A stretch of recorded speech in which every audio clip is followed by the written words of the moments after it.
sikyagala ntalo n'abantu njagala nnyo emirembe kati wali kirwaki mbeera neerumagana n'abantu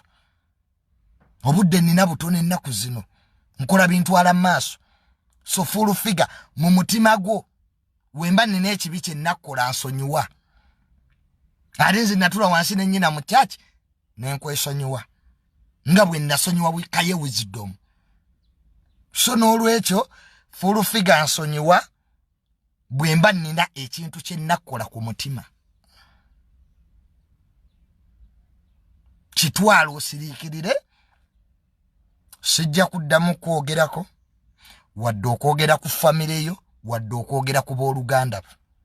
wabula nze ndi wiiringa okwatagana naawe ku buli nsonga gy'oba oyagadde so okwewala nawo okwevuma okwovvoola tebikyakola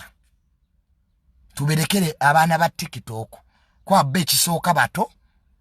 bakyalina obudde bungi okukula balowooza nti social media egaba life social media tegaba future it's a means of communication wano obeera ne 5k nenga obeera ne 50k nenga toyina 50k mu nsawo wano abantu balina following ku social media balwala nenga tebalina sente nenga alina following kati abaana bali ku TikTok abamu bakyalimu obuto abamu smartphone bakaziraba bava Masaka mu kulunda omanyi smartphone buli omwe ejjamu wako kibaita 5 minutes of fame buli alina smartphone ejja kuwako 5 minutes of fame kati kyekiri ku TikTok buli ajja naawe mula afunako 5 minutes of fame avuma but it's not sustainable gana manya getulina tetuwagajja mu kuwemula